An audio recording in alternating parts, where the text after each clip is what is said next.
Răspunsul meu poate părea evaziv, dar nu sunt în măsură să dau răspunsul ăsta. Fiindcă, în realitate, fiecare organizație are propriul mod de lucru și propriul business. Dacă este clar vorba de partea de proiectare și numai și execuție, o să recomand un mediu comun de date. Da? Toată lumea ar trebui să pună la punct ceea ce înseamnă BIM și BIM înseamnă standardizări, procese, tehnologie și mediu comun de date.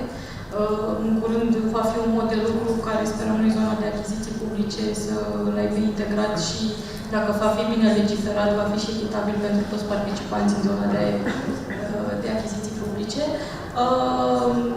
Partea asta de automatizări, cel mai simplu lucru este să folosești Excel-ul, nu? Să știi să folosești macro, să știi să folosești tool-uri, să poți să folosești anumite lucruri astfel încât să-ți faci munca mai ușoară. Dacă ești proiectant, dar și dacă ești executant, e la fel valabil. Un tool de modelare 3D este foarte bun și, cum spuneam, zona de mediu comun de date, indiferent că ești executant sau că ești proiectant. Dar, repet, asta nu este... Nu sunt specialist pe așa ceva și ce am spus la început, one size do not fits all. Ceea ce e potrivit pentru noi sau ceea ce e potrivit pentru mine s-ar putea să nu fie potrivit pentru alte organizații.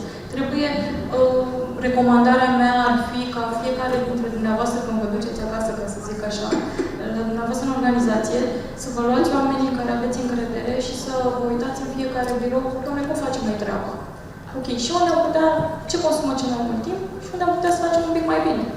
Cum facem noi treaba? Avem un mod standardizat sau eu fac așa, colega mea chiar dacă face același lucru face diferit, colegul meu chiar dacă face același lucru face diferit, asta prin primul lucru, să facem curățenie în felul în care ne facem noi treaba.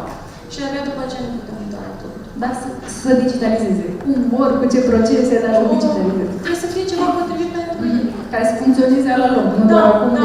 Da, fiindcă, ca să repet, ceea ce potrivit pentru mine, s-ar putea să nu fie potrivit pentru alții. Iar experiența noastră e că nu toate tool-urile ne satisfac toate nevoile.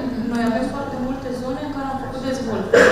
Sau venim cu dezvoltări peste, chiar și pentru Excel-ul, astfel încât să putem să ne îndeplinim necesitățile.